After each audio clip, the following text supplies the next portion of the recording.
Muy buenas a todos. Aquí estamos con otro interesante debate. En esta ocasión vamos a discutir sobre la cuestión del socialismo de hoy y su construcción hacia el comunismo de cara al futuro. Para tratar esta compleja cuestión tengo aquí a 4 invitados estupendos todos. Y bueno, voy a presentarlos uno por uno. Para empezar, repite con nosotros Santiago Armesilla, politólogo y economista. En la anterior ocasión ya mencionamos algunos de sus trabajos, como Breve Historia de la Economía, La Economía en 100 preguntas, su famosa obra del marxismo y la cuestión nacional española. Y además me gustaría hacer particular mención a que es fundador de la revista La Razón Comunista, que yo creo que a la audiencia de este canal le puede interesar bastante. Dejaré el link en la descripción. Es un gusto tenerte aquí, Santiago. Es un gusto estar con todos vosotros una vez más. Bien, el siguiente invitado es Pepe Avilés, que también repite con nosotros ya creo que por tercera vez. Es autor de la obra De la sociedad de consumo a la esclavitud por deudas. Y también es militante comunista bastante experimentado, ha estado en distintas organizaciones como el PCE o República en Marcha. Y bueno, pues un gusto tenerte aquí otra vez. A ti.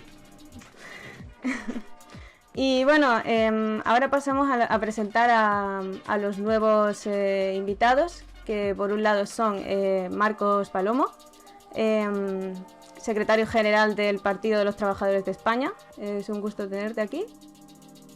Mucho gusto me da a mí también poder compartir con vosotros este debate. Gracias. A ti. Y luego, por último y no menos importante, tenemos a Manuel Linares, secretario general del Partido de la Revolución Popular de la República Dominicana. Un gusto tenerte aquí. Así es, gracias. Muy bien. La primera cuestión es la siguiente. Quiero que me comentéis así muy brevemente cuáles fueron los principales errores de la Unión Soviética, del modelo del socialismo de la Unión Soviética. Empiezas tú, Santiago. Bueno, yo parto de la base y cada vez lo asumo con mayor seguridad, por lo menos a medida que yo voy estudiando esta cuestión, que la Unión Soviética cayó más por motivos políticos que económicos. Ahora bien, como se está hablando de la constitución del socialismo y el socialismo es, entre otras cosas, un periodo de transición entre modos de producción, entre el capitalismo y el comunismo, por lo menos desde el punto de vista de Marx, y sin negar que hay evidentemente una interconexión evidente entre política y economía, porque la economía es economía política, con lo cual quiero empezar reivindicando el término economía política, aunque hagamos crítica de la misma, contra precisamente los neoclásicos como Marshall, que quitaron el adjetivo política de la disciplina y simplemente le llamaron economía, economics en inglés, para tratar de separar la gestión de los recursos de una sociedad y de la propiedad y de la fuerza de trabajo, de su implicación política, tratando de crear una suerte de ciencia exacta, basada más en modelos fuera de la realidad que otra cosa. Por lo menos esa es la interpretación que nosotros tendríamos del modelo neoclásico económico. Yo sí considero que, sin negar otros errores políticos que se cometieron, que los hemos tratado en otros programas en los cuales me habéis invitado, pues yo diría que a nivel económico se cometieron, para mí, 3 errores fundamentales. El primero es una suerte de descentralización administrativa de la gestión económica, tanto empresarial como territorial, que se plasmó sobre todo en las reformas que empezó Alexei Kosygin a profundizar en la URSS, a partir de sobre todo después de la muerte de Stalin, a partir de Khrushchev, y que conllevaron, otras cosas, a introducir progresivamente modelos de gestión y modelos de economía típicamente mercantiles, en un sentido capitalista más que socialista. Digamos que la caída que se produjo en la década de los 90, inicios de la década de los 90, ya empezaba a ser prefigurada 30 o 40 años antes a partir de estas reformas. introduciendo mecanismos mercantiles de mercado capitalista en el seno de la URSS. Bien es cierto que nunca de una manera tan completa como pudo ser en otras latitudes, como Estados Unidos, Canadá, Japón o la Europa occidental, territorios que, sin embargo, adoptaron un cierto proteccionismo económico para precisamente luchar en una cuestión de la ética de clases y de estados contra el impulso del comunismo en el mundo capitalista, pues generando una sociedad del bienestar basada en las teorías de Keynes, que permitió al mundo capitalista pues asegurar lo que son conocidos como la edad de oro del estado del bienestar, que va de los años 45-46 hasta principios de los 70 con la crisis del petróleo.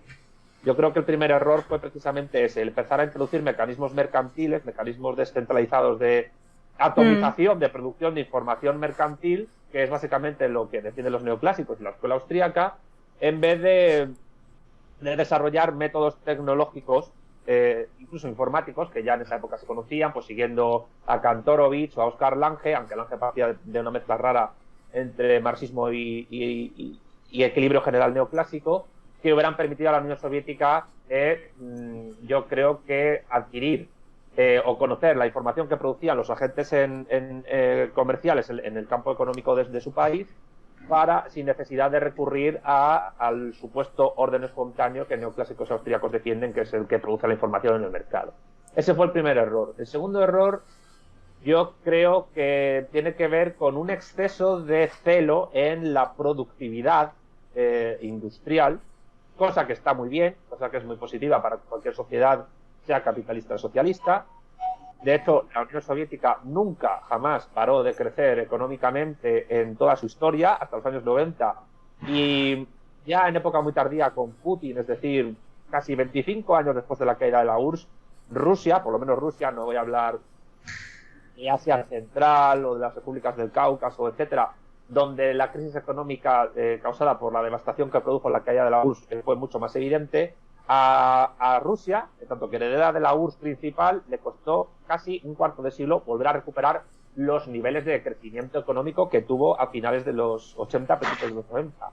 El problema es que hubo un exceso de celo en la productividad sin diversificación industrial tecnológica de la misma. Es decir, se producía mucho acero, se producía mucho carbón, mucha materia prima, pero se quedaban almacenados en hangares, en sitios, en fábricas, etcétera, y luego no se distribuía, y no había una diversificación económica eficiente en materias primas, primando sobre todo en la cuestión del consumo.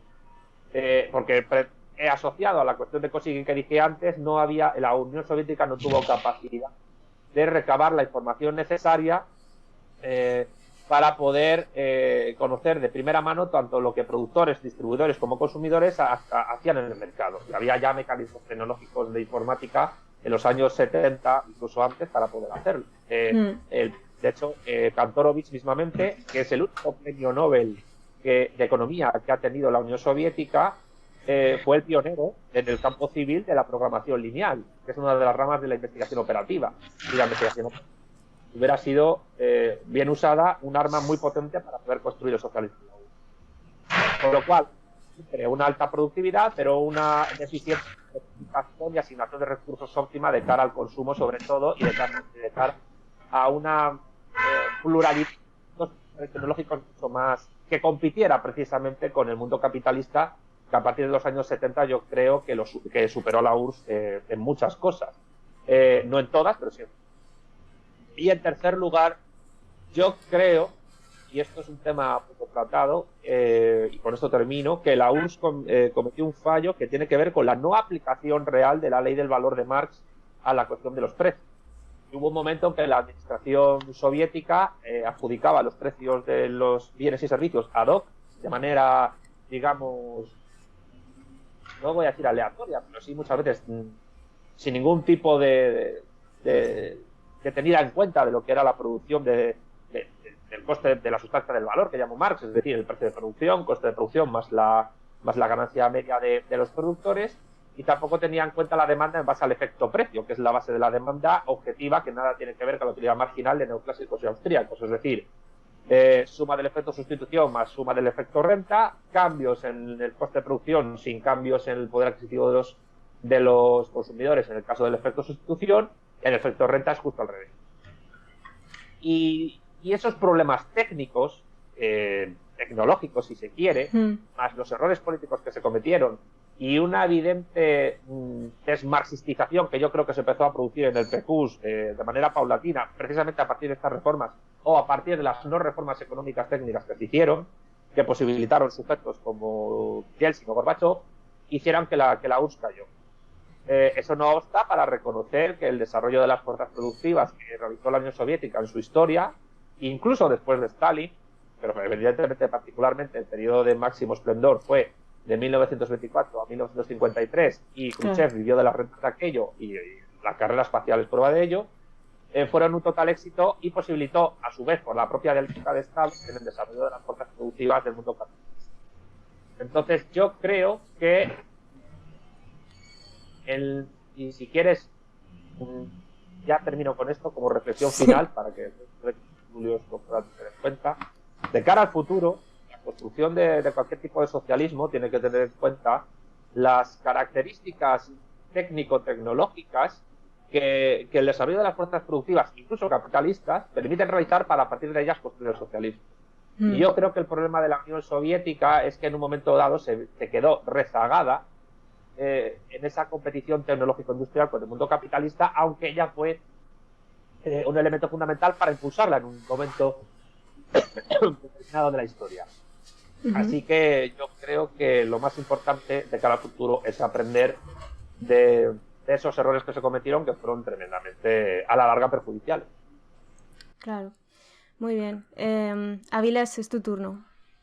Sí, bueno, pues conectando con Santiago, yo creo que hay dos causas. Por una parte, una cuestión técnica y por otra parte, una cuestión política. Actualmente ha surgido una escuela dentro del marxismo que asimismo se llama cibercomunismo, que centra todo su análisis en las cuestiones técnicas. Por ejemplo, esta escuela pues plantea que las posibilidades de construir el socialismo se facilitan mucho a partir del uso de la informática y la planificación. Sin informática y sin planificación van concluyendo que es imposible ajustar una producción a las necesidades de la gente. En síntesis, vienen a decir que el hundimiento de la URSS está vinculado al deficiente desarrollo de la técnica que pudiera planificar la construcción o pudiera organizarse un plan que tuviera en cuenta las necesidades de la producción, puesto que la técnica no estaba suficientemente desarrollada, independientemente de que en los primeros países en los cuales se desarrolló la informática era en la URSS. Para mí esta opinión o teoría, sin dejar de ser acertada, es insuficiente. ¿Por qué? Porque falta un análisis político de las clases que realmente se hicieron con el control de la Unión Soviética. Es decir, para mí, cuando se toma el poder, todo el mundo era consciente de que había que desarrollar la economía, que sin un desarrollo suficiente de las fuerzas productivas era imposible avanzar hacia el socialismo. Había que desarrollar una etapa de productividad.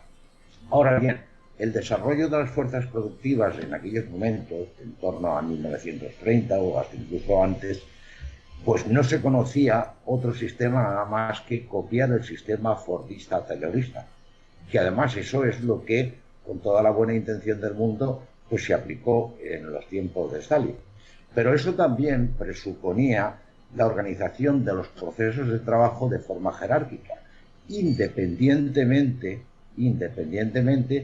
de que se intentara contrarrestar con cierto control obrero sobre los directivos, sobre los ejecutivos, etc. Pero todo eso, a la hora de la verdad, a la hora de la producción en realidad, lo que concedió es un poder de disposición sobre los procesos productivos y sobre las fuerzas productivas y sobre las empresas a una determinada jerarquía sobre la que se puede ir levantando una nueva, para mí el nombre correcto es llamarla gestocracia, que aunque no eran los propietarios legales de los medios de producción, sí que tenían el poder de disposición de los medios de producción, que Stalin intentó contrarrestar con consejos obreros que los controlaran, etcétera, etcétera, etcétera. Pero ahí se fue gestando una nueva capa que se fue haciendo paulatinamente con el control de la economía, y entonces, pues bueno, que cancelan la marcha hacia el socialismo a través de la muerte de Stalin, que venía taponando a nivel de medidas, digamos, de carácter ideológico, esa asunción de la nueva clase emergente. Muerto Stalin, aquello se desboca y se emprende un camino de retorno que ha terminado en una nueva, no sé si de un nuevo capitalismo o si de una nueva gestocracia que se hace con el control político, porque en la URSS la primera etapa de la descomposición de la URSS consistió en una reimplantación abierta del neoliberalismo, pero luego la evolución que se ha visto por después casi se ha fortalecido el capitalismo de Estado, el Estado ha recuperado algunas empresas, pero ha mantenido en el poder a esa nueva capa realmente que mantiene el poder de disposición sobre los medios de producción y que se plasma en grandes diferencias salariales, aunque la empresa no esté legalizada a nombre de ellos. Para mí, Mao Zedong intentó frenar ese proceso de reimplantación del capitalismo a través de la revolución cultural. Intentó profundizar en el aspecto ideológico, pero claro, también tenía un componente de que las fuerzas productivas no estaban lo suficientemente desarrolladas en China para avanzar. O sea, el intento de avanzar hacia una sociedad comunista, utilizando la etapa intermedia del socialismo, necesita ir acompañado de un desarrollo de las fuerzas productivas. Y eso no se dio en China, lo cual permitió que en un determinado momento la nueva capa dirigente representada por Deng Xiaoping se hiciera cargo de la dirección de China y, lógicamente, pues en este momento se da una, digamos, lucha dentro del Partido Comunista Chino que pugnan por una vía o por otra. Yo creo que en estos momentos existen condiciones objetivas para construir el socialismo más que en 1917, ¿no? Otra cosa son las cuestiones objetivas de toma del poder político. El siglo XX ha demostrado que la clase obrera puede tomar el poder político, pero tenemos un debate encima. ¿Cómo construimos el socialismo?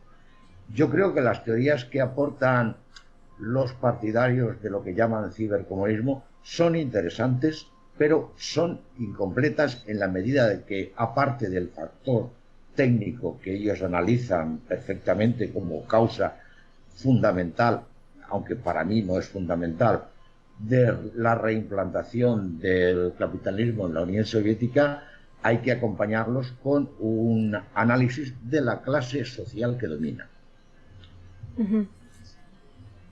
Muy bien. Sí, termina ya, ampliaremos. Vale. Muy bien. Marcos, tu turno. ¿Marcos? No se oye. Perdón, que tenía quitado el micro. Nada. Tu turno. Decía que quizá un poco por no entrar de cara a la audiencia a desarrollar datos, cifras, nombres, etcétera, etcétera. Yo quería hacer una intervención un poco más clara y más sencilla para la audiencia en general, ¿no? La pregunta concreta ha sido fundamentalmente en qué ha fallado o por qué Rusia fracasó. Yo lo dividiría en dos etapas, ¿no? Una es la etapa hasta el 89, que es la caída del muro de Berlín, y otra es la etapa del 89 en adelante, ¿no? Está claro que algunos de los compañeros que me han precedido han dado un poco en el acierto, y yo podría definir a título un poco de análisis que Rusia pasa por una situación muy concreta, y es que en la primera etapa de desarrollo de la Unión Soviética, cuando se hace la revolución, Lenin planificó y planteó la posibilidad de que para poder desarrollar el socialismo había que coquetear de alguna manera con ciertos resortes del mundo capitalista y desarrollar la economía. Pero es Stalin el que de alguna manera cambia un poco la vida del campo por el tema de la industria y desarrolla una industrialización bastante importante, ¿no? El motivo por el que realmente Rusia fracasa no solamente es económico, sí que lo es.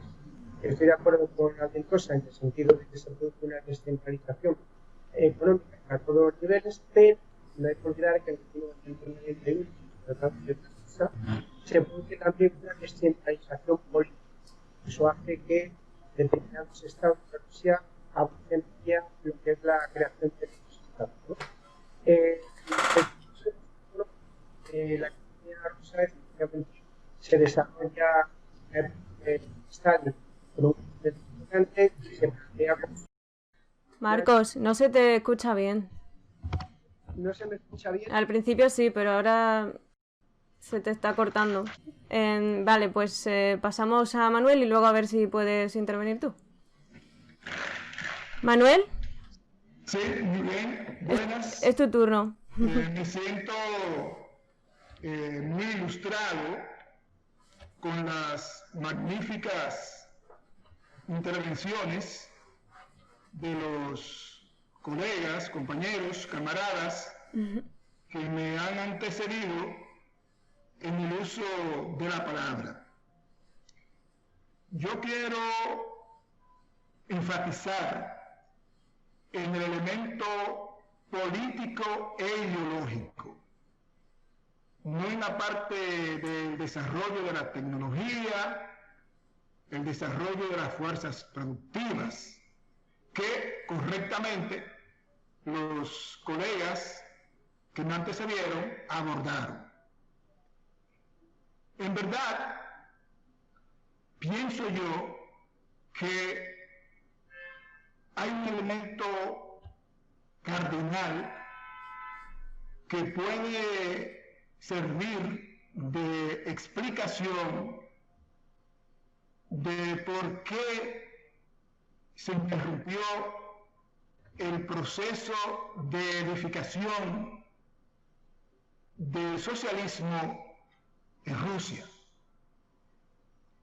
Evidentemente, pienso que las modificaciones, las transformaciones que acaecieron al interior del Partido Comunista de la Unión Soviética después del deceso de Stalin, jugó un papel primordial.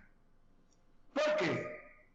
Porque desde el 1917 al 1953, cuando examinamos el comportamiento de ese gran país, donde predominaban las relaciones socialistas de producción, advertiremos que evidentemente primaba una doctrina, una ideología marxista-leninista, como vía para ir construyendo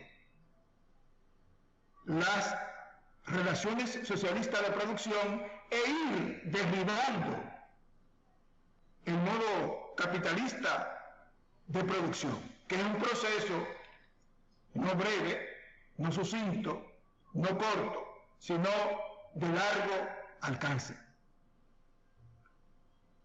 En verdad,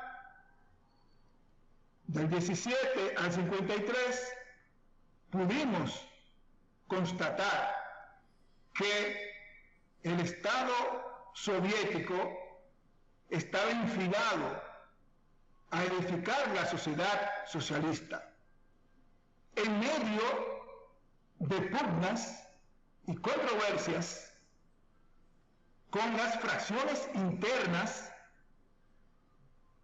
que trataban de sabotear el proceso de edificación del socialismo en Rusia. Kamenev, Zinoviev, Bukharin, Trotsky y otros.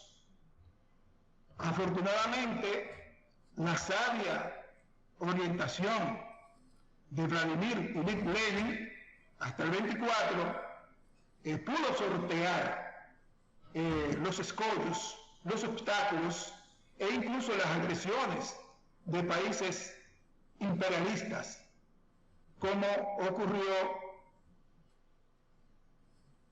durante la Primera Guerra Mundial, específicamente después del 25 de octubre de 1917.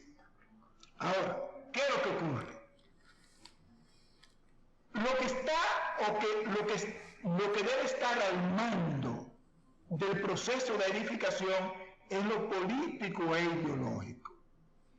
Si lo político e ideológico cae, si es revisada la esencia de la doctrina, entonces evidentemente eso va a tener una repercusión en el plano económico y tiende a caer el socialismo. El Estado de todo el pueblo, Nikita Khrushchev, 1956, 20 Congreso del PECUS, Partido de todo el pueblo, con revisiones monstruosas de la doctrina. No puede excluirse, no puede abandonarse la dictadura del proletariado en el proceso de transición del capitalismo al comunismo. Porque obviamente eso va a traer como consecuencia el restablecimiento de la dictadura de la burguesía. Y eso fue lo que empezó a ocurrir a partir del año 1956 con el 20 Congreso del PECUS. El revisionismo khrushchevista, que asimiló muy bien la doctrina de Bernstein y del centrista Kautsky, sentaron las bases para que la dictadura del proletariado comenzara a deteriorarse.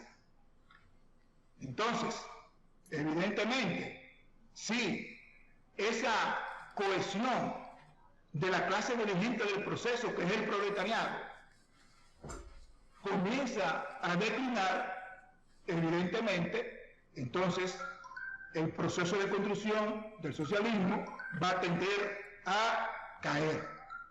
Entonces, yo pienso que si nosotros no asimilamos esa experiencia fundamental, la necesidad de que en el proceso de transición del capitalismo al comunismo, la dictadura del proletariado no puede ceder,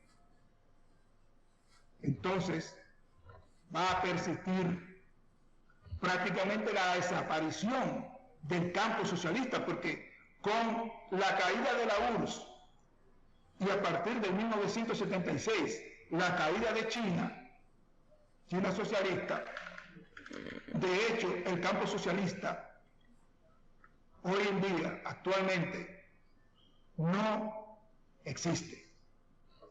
Pero igualmente, en ese proceso de construcción del socialismo, el partido del proletariado no puede convertirse en un partido de todo el pueblo. ¿Por qué? Porque en el socialismo, aun cuando los obreros estén conduciendo el Estado socialista, subsisten otras clases sociales contrarias a la clase obrera. Entonces usted no puede tener un partido de todo el pueblo, no, es el partido del proletariado. Y esa tesis también deambuló en el 20 Congreso del PECUS. Entonces la disciplina comenzó a deteriorarse. y las clases sociales antagónicas al proletariado a tomar auge y fuerza dentro de la sociedad. Por tanto, como lección para los comunistas del siglo XXI, están esos dos elementos: mantener de una manera unívoca la dictadura del proletariado sobre la burguesía y mantener firme la existencia del partido proletario. Gracias. A ti. Marcos, a ver si ahora puede ser. No sé si me oís bien ahora. Ahora sí. ¿Me oye mejor ahora? ¿No Sí. Bien, bueno.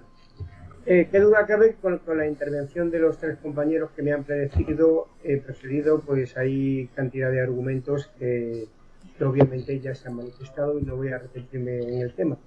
Yo me voy a centrar solamente en los dos aspectos que desde mi punto de vista llevaron a la desaparición de la Unión Soviética Socialista tal como la concebíamos los comunistas y los marxistas-leninistas, y es la etapa previa a 1989 con la caída del muro de Berlín y la desaparición del bloque del Este, ¿no? Está claro que los logros acaecidos con Stalin en el tema de la reindustrialización convirtieron a Rusia en un país competidor y competente frente al sistema capitalista. El partido dirigió bien lo que es el tema de la dictadura del proletariado desde el punto de vista de que generó recursos propios internos y desarrolló una industria muy competente, incluido los primeros avances hacia la industria aeroespacial. Pero bien es cierto que la Unión Soviética comete un grave error en un momento determinado, que es el asentamiento en la nueva esfera del Partido Comunista en la etapa de Nikita Khrushchev después de la Segunda Guerra Mundial, porque realmente lo que sucede es que la socialdemocracia o el socialismo de una ala se ubica en se va de forma un poco orientada hacia una sociedad de consumo y una sociedad de actividad directa con el sistema capitalista. Por un lado, el efecto económico hace que la Unión Soviética pierda el poder de todo lo que son la competencia y el control de los medios de producción, pero por otro lado también la descentralización política, también dando una serie de independencias a determinadas repúblicas después de la caída del muro de Berlín, hacen que la Unión Soviética se segregue. Pero fundamentalmente el capítulo que realmente apueste para que el sistema de Unión Soviética fracase es también el que empuje del área capitalista, encabezada por los Estados Unidos, que era un gran competidor, y que es lo que obliga de la llegada de la perestroika y del asentamiento del sistema capitalista en la Rusia a que desaparezca como país socialista. De todos modos, desde mi punto de vista, como experiencia que suscribo a las palabras que ha dicho el profesor Linares, como experiencia de toda esta época, habría que decir que el seguimiento de los medios de producción por parte del pueblo, del partido, y lo que es el desarrollo del marxismo-leninismo en todos sus aspectos, es importante que se siga manteniendo. Discrepo con él un poco en el sentido de que hoy el movimiento socialista no tiene referentes, no tiene ningún tipo de salida, porque desde el punto de vista, y lo haremos luego en el siguiente punto, si no solamente hubiese caído Rusia y el resto de los países hubiese caído también China, que hubiese dado el paso en 1930 hacia lo que hoy es Rusia o hacia lo que hoy son los países que se entregaron de ellas y los países del este, hoy en día no estaríamos hablando de comunismo, ni estaríamos hablando de proletariado, ni estaríamos hablando de nada. Hoy por hoy hay un presidente desde el punto de vista socialista, que sigue siendo China, que siguen siendo en determinados países, independientemente de que la política económica que está haciendo, lo que hablaremos, guste o no guste más o menos, o se sienta o se entienda más o menos desde el campo de la esfera del marxismo-leninismo. De todo modo, volviendo un poco al tema de Rusia, Rusia no cae, Rusia la hacen caer, comete sus errores importantes, la descentralización de la economía, como es el atrincheramiento del revisionismo y como es la destrucción de la unidad política nacional que permite una independización de determinadas repúblicas dentro de Rusia. La puntilla, obviamente, se la da el propio sistema capitalista, que le obliga de alguna manera a claudicar.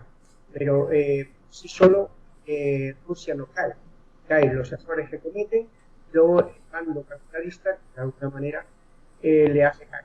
Pero bueno, vamos a ver qué pasa en el futuro. Esos fallos no se pueden seguir haciendo y qué duda cabe si los están haciendo, y vamos a ver qué pasa.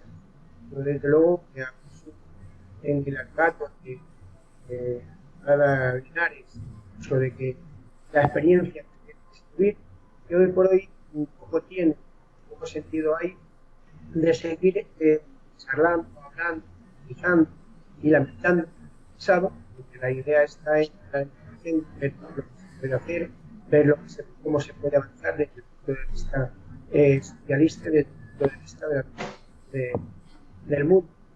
Hoy por hoy, el estar arraigado simplemente a analizar lo que pasó solo, sacar una experiencia y extrapolar no es nada.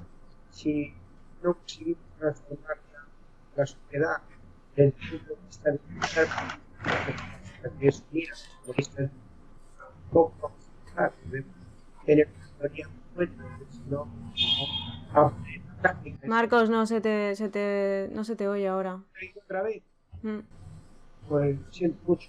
En resumidas cuentas, dejar descansar al micro, porque a lo mejor es se debe fatigar. Bien es cierto que, bueno, eso es una causa que yo he planteado, pero a mí personalmente, como persona militante, como comunista, me interesa mucho más siempre planificar cómo es el desarrollo futuro y presente comunista a lamentar de los errores pasados. Así que Vale, muy bien, pues si os parece pasamos al siguiente punto. Como estamos un poquito mal de tiempo, voy a pasar directamente al tercer punto, que sería el siguiente. Bueno, desde la caída de la Unión Soviética han habido muchísimos cambios, tanto económicos como tecnológicos y demás. Y bueno, teniendo en cuenta todo esto, y teniendo en cuenta el desarrollo del globalismo, el capitalismo apátrida, como lo llama Avilés, me gustaría saber qué opináis de cómo esto está afectando o cómo lo está tratando el modelo chino, y cuáles son vuestras perspectivas con respecto al socialismo de mercado de cara al futuro. Tu turno, Santiago. Bueno, yo he de decir primero que ciertamente sí me adhiero a buena parte del corpus doctrinal o de las críticas o de los análisis de lo que José Avilés ha llamado cibercomunismo. Yo creo que las ideas de Paul Coxo, Dalen Cottrell, Maxi Nieto hay que tenerlas bastante en cuenta en esta cuestión. Sí. Si bien es verdad que hay que tener en cuenta el análisis de clase, en la URSS evidentemente hubo buena parte de la nomenclatura soviética que aprovechó las estructuras descentralizadas y remercantilizadas que se dieron en la URSS a partir de las formas de Kosygin para convertirse en una especie de nueva burguesía dentro de la URSS, que cuando estalló la Unión Soviética pues se repartieron el botín territorial que dejó. Pero sí es verdad que además del análisis de clase hay que tener en cuenta el análisis geopolítico, la cuestión de la dialéctica de estados y de imperios, es decir, una construcción del socialismo que tenga en cuenta incluso ahora las tecnologías que existen para poder construir una economía socialista eficiente. Tiene que tener en cuenta, yo creo, varias cosas. Y diría incluso que la República Popular China, al contrario de lo que ha dicho el camarada Manuel, ha tomado nota muy bien de por qué cayó la Unión Soviética y cuáles fueron sus errores en este sentido. En primer lugar, porque en el fondo, también tomando lecciones de lo que fue Stalin, una economía socialista eficiente que vaya demostrando éxitos va a estar geopolíticamente cercada y amenazada por los enemigos capitalistas que le rodean. Y van a tratar de hacer todo lo posible para minar esa construcción económica. No es porque los capitalistas sean malas personas, sino porque es que es lo que les toca, por la cuestión del lugar que ocupan en las cadenas globales de valor y por estar en los estados que están dominando.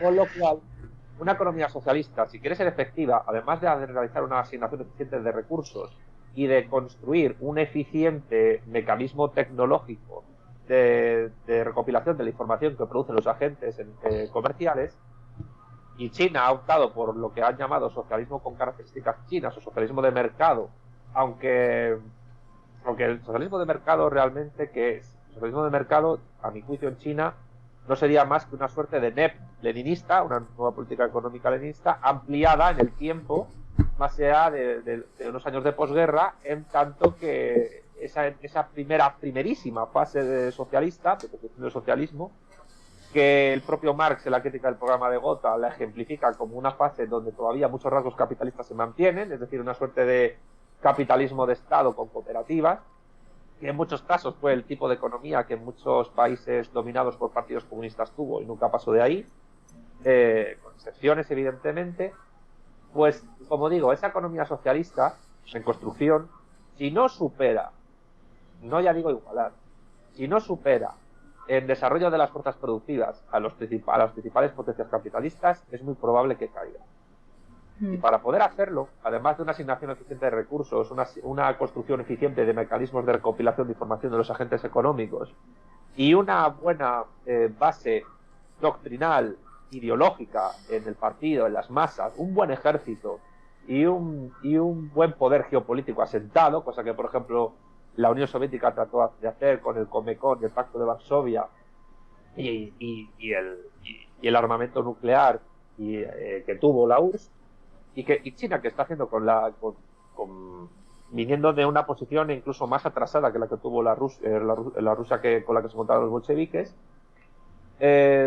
a través de las infraestructuras, de la franja y la ruta, de las inversiones en África o de la construcción de ciudades nuevas en China, de áreas especiales económicas, la cuestión de un país, dos sistemas, porque yo creo que hay que partir de la base de que cada nación tiene que construir su socialismo partiendo de sus peculiaridades históricas, su idiosincrasia cultural y su realidad geopolítica.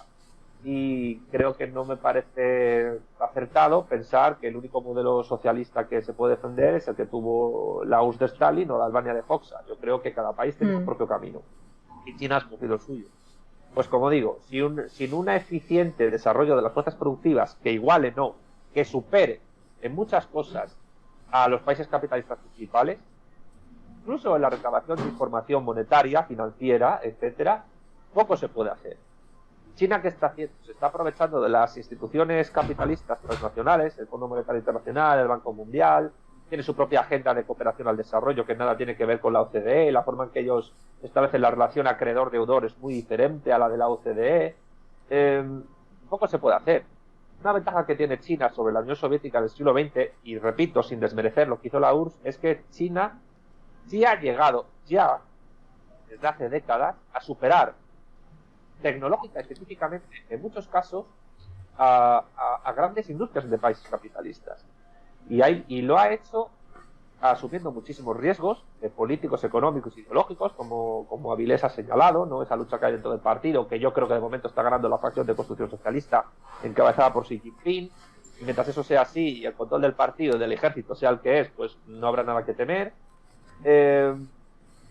Yo considero que lo más importante es que el socialismo como transición al comunismo, y esto implica el triunfo del modo de producción comunista que se tenga que construir, que no va a llegar de la nada, y se va a llegar sí o sí, no hay una teleología que nos lleve del capitalismo al comunismo, sino que es una transición consciente, no como las transiciones entre modos de producción del pasado, mercantilismo entre feudalismo y capitalismo, o antigüedad tardía entre esclavismo y feudalismo. Se trata de una transición consciente que parte de las ciencias efectivas que existen, de la industria efectiva que existe, de la tecnología efectiva que existe, solo puede triunfar si anula y supera el capitalismo. Y para eso el comunismo tiene que implantarse a escala universal partiendo de economías socialistas y estados socialistas que se conviertan en superpotencia.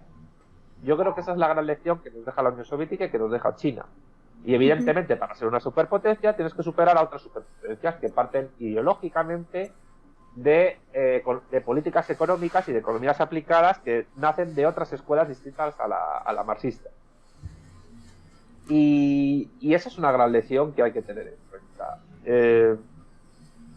Por eso yo creo que, fíjate, incluso lo diría en plan pragmatismo. Nos pueda gustar más o menos lo que los chinos están haciendo actualmente en el mundo, en su economía, etcétera. Incluso si se esté más o menos de acuerdo o no con la línea programática de Xi Jinping o con la franja y la ruta, o incluso con ciertas formas que tienen de actuar a nivel de inversión en otros países, por una cuestión de dialéctica de estados, por una cuestión de internacionalismo proletario, y sin negar la necesidad de construir el socialismo con nuestras propias características nacionales, yo creo que hay que apoyar lo que está haciendo la República Popular China actualmente, al mismo tiempo que hay que apoyar la construcción del socialismo que se está haciendo en Vietnam, en Corea del Norte, en Laos o en Cuba, independientemente de que cada uno de estos países tenga sus características propias. Y yo sí creo, y termino, retomando la cuestión de los planteamientos de Coxot, Cottrell, Maxi Nieto, es verdad que ahora, en el año 2020, las tecnologías de la información de las cuales disponemos, el Big Data, el blockchain, la capacidad que tienen las economías actuales, las empresas actuales para saber prácticamente en tiempo real, como más tardíamente en horas y prácticamente en segundos, de conocer los movimientos de los agentes económicos, que nada tienen que ver con la subjetividad de la que habla la escuela austríaca, permiten construir un socialismo muchísimo más científicamente, empíricamente fuerte que el que se pudo construir en el siglo pasado. Sin desmerecer lo que hicieron en el siglo pasado, que fue meritorio, titánico y fantástico, sobre todo la Unión Soviética de la época de Stalin. Pero yo creo que ahora más que nunca es posible, aplicando las máximas de la doctrina materialista de Marx sobre cómo construir el socialismo, que tampoco es que diera muchas, pero en la crítica del programa de Gotha indicó, yo creo que cosas muy importantes, es posible construir un socialismo eficiente que, aunque parta de elementos mercantiles en un inicio y que políticamente se tenga que defender frente a otros, puede en algún momento superar la relación social de producción mercantil del capital, que en un momento dado, al llegar al comunismo, nos permita por fin superar el conflicto capital-trabajo, porque sencillamente ya no haya ni proletarios ni capitalistas. Yo creo que hoy más que nunca la tecnología que existe permite hacer eso. Y bueno, dar un poco de esperanza a la gente que nos escucha. Probablemente la tecnología que exista en el futuro, que ahora no podríamos imaginar, sea muy superior y que pueda incluso afianzar esto de una manera mucho más sólida. Muy bien. Sí, sobre todo con el desarrollo, por ejemplo, de la automatización, eso realmente podría incluso dar lugar a la independencia del hombre, ¿no? A la emancipación del hombre, del propio trabajo. Yo no sé hasta qué punto sería posible ni yo. Robotizar todo el trabajo humano, no sé hasta qué punto eso sería viable, pero lo que sí tengo claro es que las tecnologías de inteligencia artificial y el desarrollo de la robótica permitirían a buena parte del proletariado dejar de ser proletariado para poder dedicarse a otras cosas. ¿Sí? Porque haya robots con la suficiente inteligencia y programados de tal manera también de que no, esto parece ciencia ficción, pero bueno, de que no se vuelvan a nosotros, si aplicamos las 3 leyes de la robótica de Asimov, podría evitarse, tendría que haber un control jurídico y político tremendo sobre aquello, pero sí es verdad que yo creo que muchas tareas, pongamos el caso de las impresoras 3D y 4D, que ya permiten construir casas en muy poco tiempo. Los tradicionales albañiles serían más bien supervisores de aquello y no tendrían que estar produciendo plusvalor para un capitalista constructor, sino que el proceso productivo de las casas estaría en manos de la clase trabajadora, que al eliminarse a sí misma y eliminar a la clase capitalista deja de ser clase trabajadora y ya estamos en otro tipo de relación social. Claro. Muy bien. Pepe, tu turno. Sí, bueno, Estando de acuerdo con parte de las cosas que ha dicho Santiago, pues, hombre, es evidente que la disminución del tiempo de trabajo necesario para la producción está vinculado directamente al avance hacia el socialismo. Es decir, cuando menos tiempo de trabajo se necesite para cubrir necesidades humanas en un determinado grado de desarrollo, ¿no?, facilita el avance hacia el socialismo. El capitalismo, por el contrario, está vinculado a las necesidades, ¿no? Una sociedad abundante en recursos y en medios está creando las bases materiales para la creación de una sociedad igualitaria. De la misma forma, aunque sea un poco cómico decirlo, el paraíso terrenal de Adán y Eva, que no necesitaban nada más que alargar la mano para comer, ¿no?, pues era una sociedad a la que nosotros realmente aspiramos. Una sociedad donde estén cubiertas las necesidades de todas las personas. El capitalismo está vinculado directamente a la necesidad. Y el estar necesitado, vinculado a la necesidad, implica la existencia de la propiedad privada. Y que las sociedades se organicen para conseguir determinados, como motor de desarrollo, la consecución de beneficios. Ahora bien, ¿qué es lo que ocurre? Que eso implica la existencia de un mercado, la existencia del valor. El valor, lógicamente, si el valor está vinculado al tiempo de trabajo empleado en la producción de mercancías, y si cada vez se emplea menos tiempo de trabajo en la producción de mercancías, cada vez disminuye más el valor de las mercancías, baja el valor de las mercancías producidas y va desapareciendo la base sobre la cual se puede apropiar un capitalista o un inversor de trabajo ajeno. Entonces, eso simplemente se puede mantener manteniendo la propiedad privada sobre los medios de producción, lo cual nos lleva directamente a mantener el mercado y a mantener el valor. Si concluimos, podemos decir que la existencia del mercado y la existencia del valor es consecuencia del sistema capitalista, aunque en tiempos anteriores también existía mercado, incluso en el feudalismo y más incluso durante la etapa esclavista, pero que el mercado o el valor no llegó a ser dominante nada más, o no ha llegado a ser dominante nada más que en el capitalismo. Sería tonto pensar que la toma del poder significa la desaparición del valor, la desaparición del mercado. Lógicamente es un proceso que se conserva, pero que está vinculado al desarrollo de las fuerzas productivas.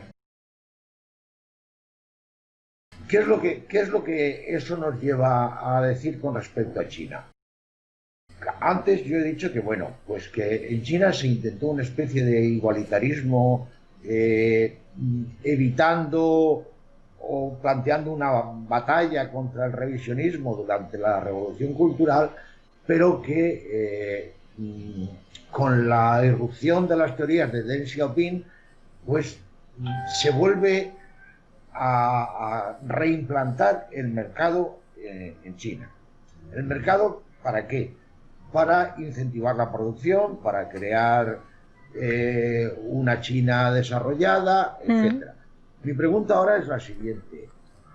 ¿El socialismo da lugar al capitalismo o da lugar a una sociedad gestocrática?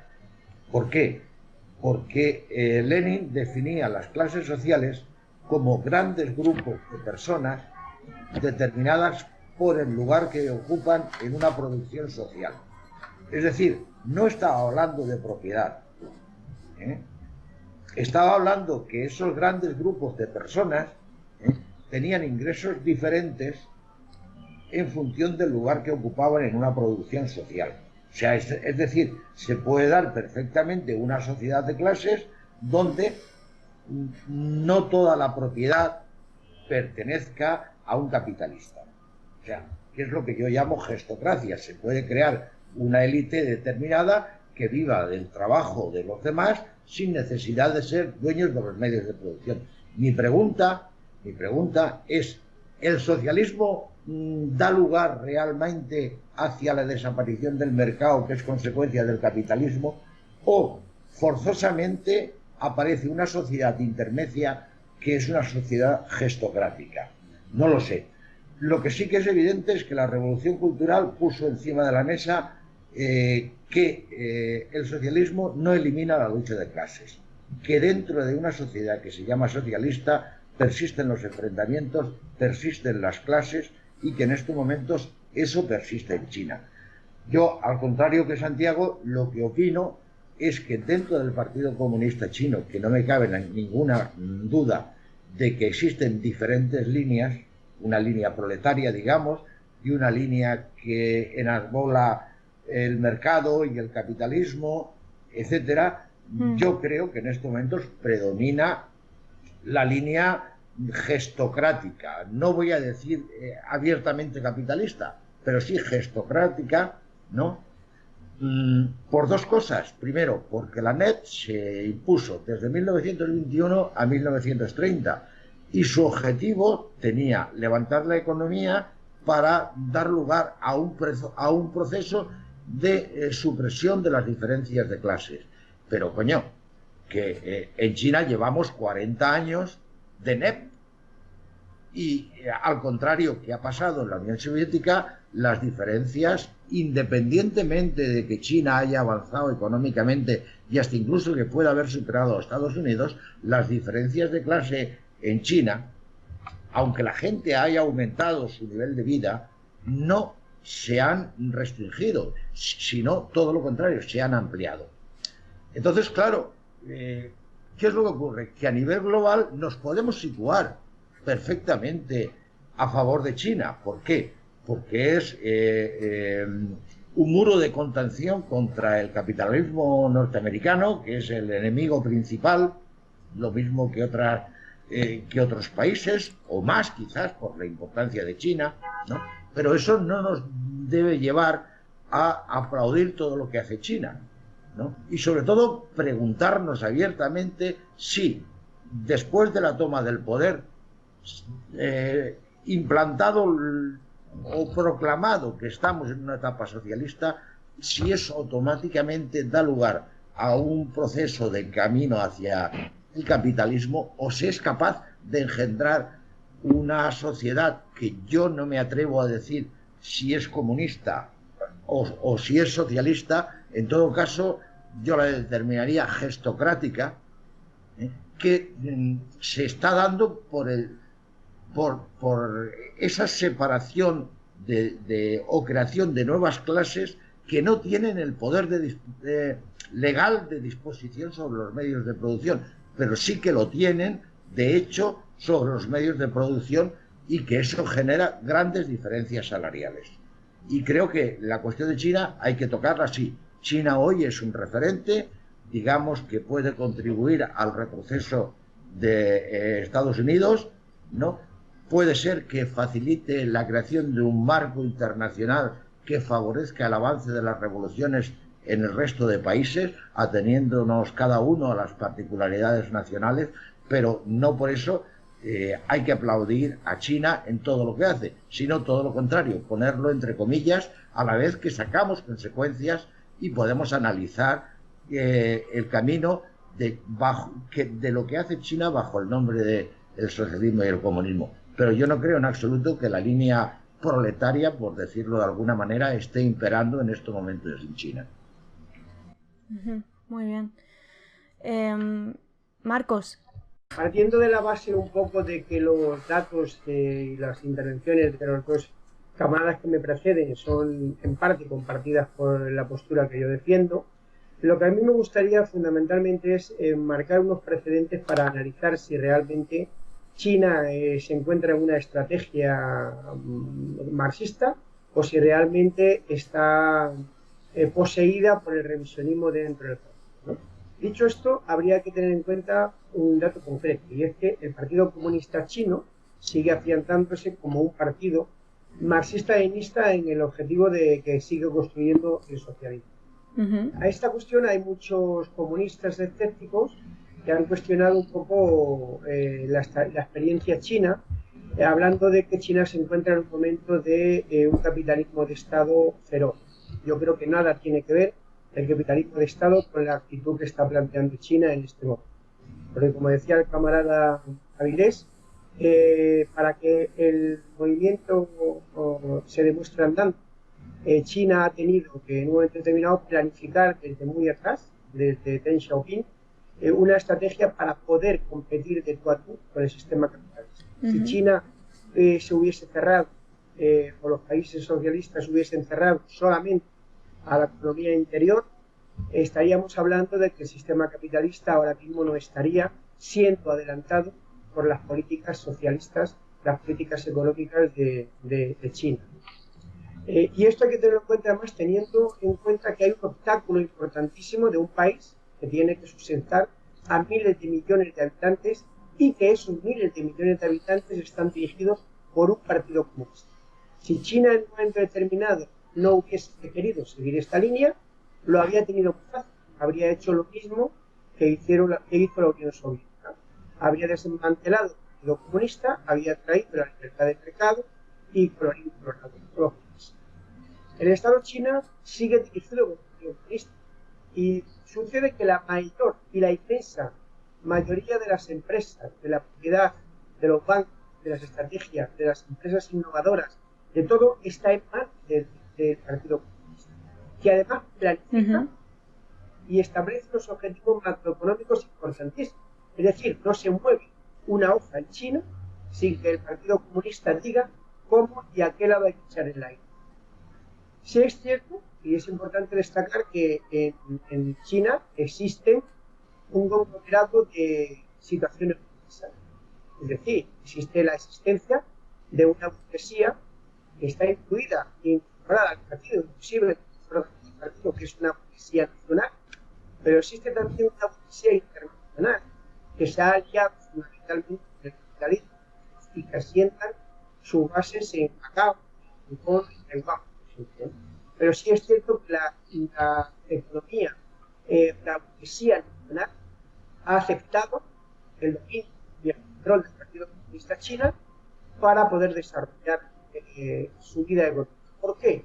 Porque plenamente China se encuentra en un momento histórico de siempre de luchar contra el imperialismo americano y el imperialismo de la burguesía.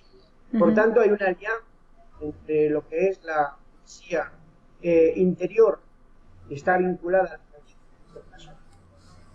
inclusive algunos multimillonarios formando parte del Comité del Comité Central, obviamente pueden tener y deben tener una participación, y se han aliado con el Partido Comunista y han aceptado un poco pertenecer al Estado, ¿no?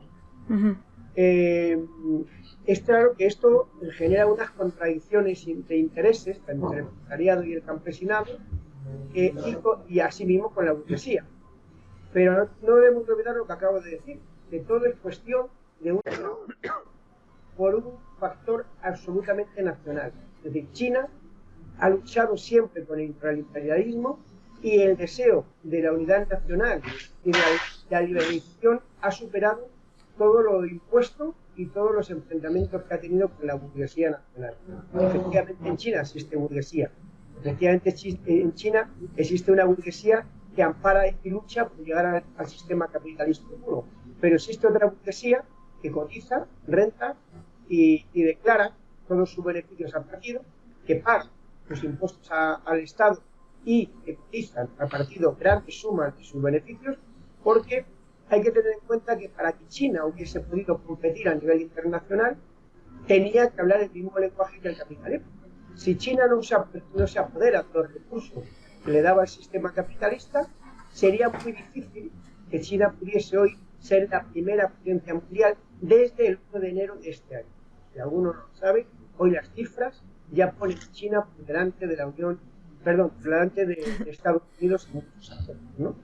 Por tanto, estas clases sociales que tiene China tienen un interés común, exceptuando obviamente la burguesía exterior, que ellos llaman burguesía conservadora, Y esto se viene desarrollando después de la guerra. ¿Por qué? Porque el objetivo era construir un país y una sociedad desarrollada que se pudiese oponer y apoderar del sistema del imperialismo y del sistema comunista. Bueno, pues, todo esto está bajo la dirección del Partido Comunista Chino. Claro. Si hacemos un análisis de esta historia, nos encontramos que hay una competencia entre las clases sociales, pero hay que dar en cuenta que no podemos olvidar que en esta alianza está el proletariado, está el campesinado, están los intelectuales y la burguesía nacional. Es decir, 4 ejes fundamentales de la economía y del desarrollo económico chino, que todos están bajo la dirección del Partido Comunista. Es decir, Mao Zedong fue el primero, hacía mucho tiempo, en que teorizó sobre la lucha y la unidad de los impuestos, basándose en que efectivamente había que plantearse que había que tener un tiempo transitorio para crear recursos económicos y poder plantear una alternativa de sociedad socialista al mundo. Porque si solamente se hubiese quedado dentro de su frontera, nunca estaríamos ahora viendo competir a un país regido por un partido comunista con un país regido por la burguesía, la democracia. Y la pregunta sería, no si China es socialista o es comunista, la pregunta sería si China tiene una estrategia para avanzar hacia el socialismo y para avanzar hacia el comunismo. Y todo apunta, después de su 19 congreso, celebramos mucho, que China ha refrendado las teorías del marxismo-leninismo, que China ha refrendado la dictadura del proletariado, que China ha refrendado el centralismo democrático y que China ha refrendado la teoría de los dos estados hasta la independencia de Cuba. De hecho, China está haciendo una cosa muy interesante en Hong Kong en vista a la implicación y llegada al tiempo de que pertenezca al país, y es que está tomando todos los órganos de dirección ejecutiva de todos los organismos que hasta ahora estaban en manos de la burguesía en Hong Kong. El objetivo, obviamente, la burguesía lo mete como un estado represivo frente a los que luchan por la libertad, pero no queda otro remedio que plantear una cierta control de todos aquellos que realmente quieren dar marcha atrás y seguir en el ambiente y en la vida del capitalismo, ¿no? Es por tanto necesario hacer algunas observaciones. China está abierta al desarrollo del capitalismo, no se puede negar. Sigue unos constantes control de la banca nacional e internacional. Sigue teniendo un banco central que está controlado directo y exclusivamente por el Estado, a diferencia del Banco Central Europeo o privado que está controlado por los países. Digamos que tiene además 4 grandes bancos que están vinculados. Lo analizamos los 10 bancos más importantes del mundo. Nos encontramos que entre esos 10 hay 5 chinos. Y no significa que sean 5 chinos para desarrollar el capital, sino 5 chinos para rentabilizar económicamente al país, para poder seguir arrebatando el dominio del imperialismo y el dominio del capitalismo a los medios de comunicación. Por otro lado, el mercado interno chino está hiperestanciado. Se ha acelerado, se ha reducido la pobreza china hasta el extremo que en el 2020 está previsto, y ya prácticamente lo tienen conseguido, que la pobreza desaparezca absolutamente en China como el país. Con lo cual, propone esto a las políticas capitalistas, donde, decía el camarada Vilés, fruto del trabajo del proletariado va en favor del y el trabajo del proletariado va en favor del partido, va en favor del Estado, va en favor de la inversión posterior de los recursos que el Estado necesita. ¿De acuerdo? No obstante, bastaría solamente examinar cuál es el lugar y el papel del Estado bajo la dirección del Partido Comunista China en esta economía virtual. Controla el mercado exterior, ha desarrollado esfuerzos de reforma monetario, el Banco Mundial, la OMC, tiene su propia esta de divisa con una moneda fuerte que se llama para contraponer la estrategia del dólar. Por tanto, ha conseguido reducir la independencia monetaria que tiene el resto de los países capitalistas. Por tanto, no se podría decir que China hoy en día es un país capitalista y que sigue los mandatos de toda la jerarquía imperialista y oligárquica, todo lo contrario. Ha conseguido alianzas estratégicas con algunos países, como por ejemplo Brasil, África del Sur, Rusia, etcétera, etcétera, para crear lo que es el consenso de una serie de economías internacionales para desarrollar el capitalismo y competir la supremacía económica mundial en este momento tiene y obviamente Estados Unidos y el movimiento capitalista venderán muy bien algo, pues que China está metida en la esfera capitalista, porque a ellos les interesa que todos los esferas comunistas y todos los progresistas del mundo entiendan que no tiene referencia el sistema socialista, que la única salida es el sistema capitalista, hasta el extremo que la propia China, que sigue manteniendo un régimen comunista o un partido comunista en el poder, recurre a un mecanismo que se va a la aureola del capitalismo. Deja de ser exclusivamente las noticias e interés fundamentalmente del capitalismo, que por desgracia una buena parte de comunistas, de organizaciones comunistas y de progresistas del mundo, como diciendo China en medio, está metido en el capitalista, avanza directamente hacia el capitalismo, pero en cambio nos damos cuenta que en el 29 cayeron todos los comunistas del mundo, virtuando claramente unos poquitos, pero en cambio China se ha dado una supervivencia manteniendo como guía marxista-leninista, como guía de dictadura del proletariado, guía el desarrollo hacia la sociedad civil. Lo que sucede que obviamente ha tenido que hacer lo que decía Lenin con el TEC, es decir, romper el feudalismo. Para romper ese feudalismo habría que generar suficiente riqueza para que se pudiese sentar las bases hacia lo que es el socialismo. Pensar que China se encuentra en la tesitura de dar de comer a 1.400 millones de personas, que en favor de que la industria y la ciudad ha crecido mucho, no ha disminuido la riqueza. El Producto Interior Bruto de las zonas del campo han seguido creciendo desde la implantación de estas políticas, ya a partir de Xiaoping. En este sentido, bueno, pues sería muy importante entender a la gente normal que el capitalismo es el sistema que tiene China. Que sí, que es entendible que mucha gente piense que China se ha avanzado hacia lo que es el sistema capitalista porque en China existen capitalistas, existen burgueses, existen empresas privadas, existen el capitalismo nacional y el capitalismo internacional. Pero lo que es importante es hacer esa diferenciación dentro de ese capitalismo. Porque no es lo mismo hablar de que todo el capitalismo de Estado, como es el ruso en este momento, aboca por salir de la esfera socialista y pasar completamente al libre mercado, que lo que está pasando en China. En China controla a las empresas capitalistas que están dentro del país y el movimiento que estas empresas hacen está regido, controlado y orientado por el propio partido.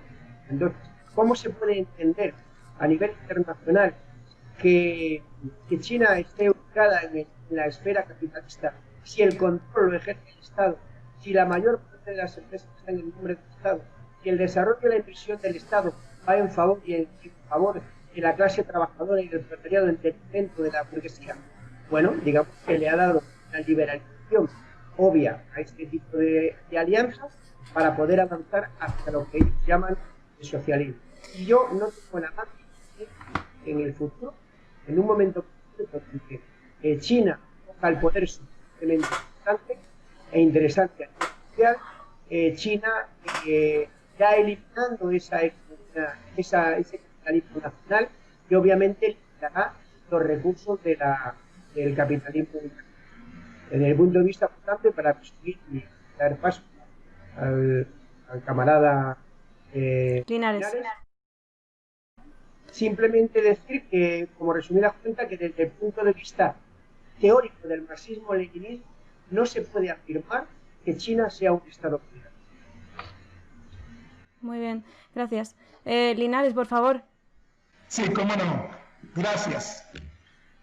Lamentablemente hemos tenido, por lo menos mi ordenador, muchos inconvenientes para escuchar de una manera diáfana y nítida las interesantes intervenciones de los compañeros. Pero al menos lo que pude escuchar, captar, me lleva a reiterar la idea de que efectivamente son intervenciones que educan y que motivan para la profundización de las investigaciones que tenemos que efectuar para darle respuesta adecuada a las interrogantes que nos ha hecho la moderadora.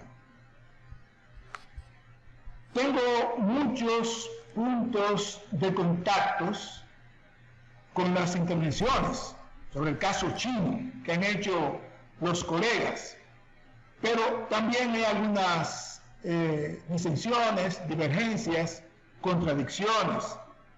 De una manera sucinta, paso de inmediato a enunciar esas consideraciones. Un aspecto formal. Si China es un país socialista, ¿por qué los que gobiernan hoy en día en China, los que tomaron la dirección del glorioso Partido Comunista de China, lo hicieron mediante la violencia? Todo el mundo sabe que fue un acto de violencia lo que ocurrió allí en China después del deceso del presidente Mao. Represiones, fusilamientos, condenas injustas a los que encabezaron la gran revolución proletaria china. Si los que tomaron el poder en China después del deceso de Mao eran comunistas, entonces no tenían que ejercer la violencia contra la dirección que estaba en ese momento, porque eran comunistas. ¿Por qué ejercieron la violencia? Claro, ejercieron la violencia porque era la única manera que podían aplastar el ímpetu revolucionario que estaba impregnando la gran revolución cultural proletaria en la sociedad china. Tenían que ejercer la violencia. Otro elemento formal. Si los que gobiernan a China, si los que dirigen el partido que fue comunista de China, si en verdad son comunistas, ¿por qué los partidos maoístas del mundo que respaldábamos el proceso chino en más de un 90% abandonaron los vínculos con el actual Partido Comunista de China? Si hubiesen sido revolucionarios proletarios, si hubiesen sido marxistas leninistas, evidentemente los partidos maoístas no abdican a su relación con el Partido Comunista de China. Claro, abandonamos ese vínculo porque traicionaron la revolución proletaria china porque traicionaron el pensamiento Mao Zedong y han abdicado frente a las potencias imperialistas, a pesar de las contradicciones que en estos momentos muy duras se libra entre China y los Estados Unidos. La pregunta que hay que hacerse es la siguiente: ¿ha sido restaurado o no ha sido restaurado el capitalismo en la sociedad china?